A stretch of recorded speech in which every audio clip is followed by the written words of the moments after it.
Prior to the COVID-19 pandemic, the Maryland Comprehensive Assessment Program, which is done every year and used to make these report cards for the state public schools, showed that students in Kent County in the third grade had an English language arts proficiency rate of 32%. 32% is not good, but it doesn't sound so bad until you think about the fact that that is 68% of students who are not meeting proficiency. So already we had a problem before COVID.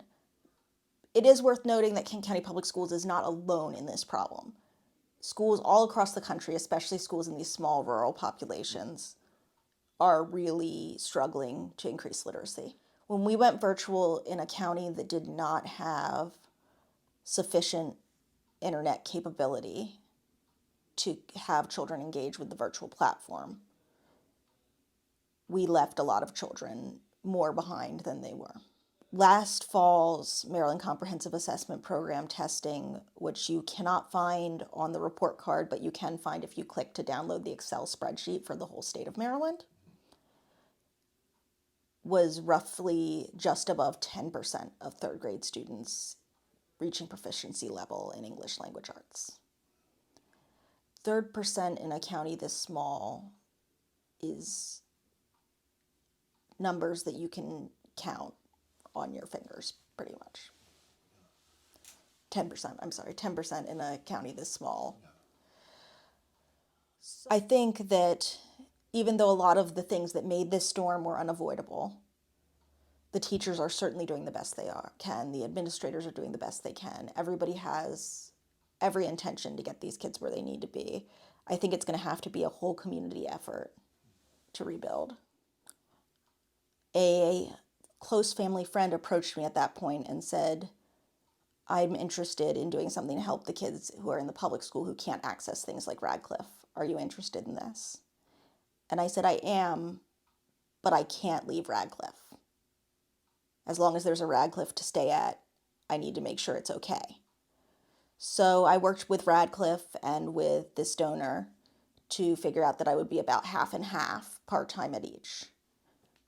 And we founded, myself and Julie Blyman, who was a coworker at Radcliffe, founded Open Doors Partners in Education that fall.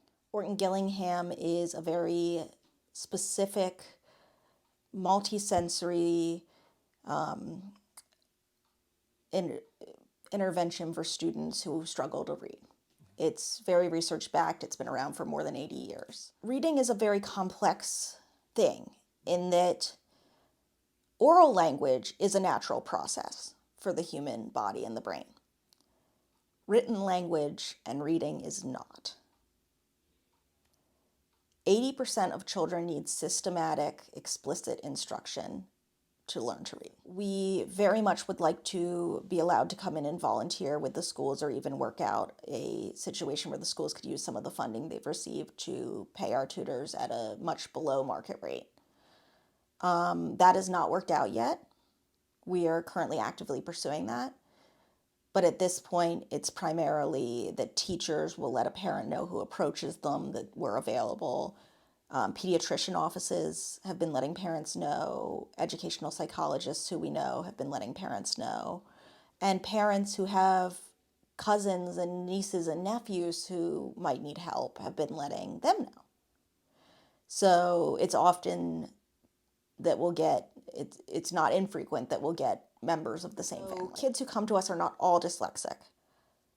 Other learning differences can also affect reading, attention deficit hyperactivity disorder particularly, because if a child cannot focus on the instruction they're receiving, they're not absorbing the information.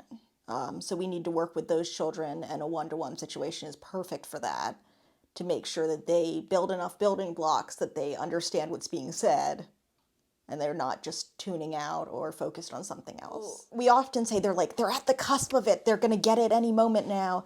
And we call it that light bulb moment. And it's like you can watch a child understand the purpose of reading and why they're doing it, and it clicks. And it's not that they click and then they're a proficient reader. but it clicks, and then all of a sudden they have a purpose for learning to read, and they tend to progress much faster at that point. If we can help the kids but also help the parents, that's how we can institute real change. So we are actually actively seeking more adults that would benefit from our services.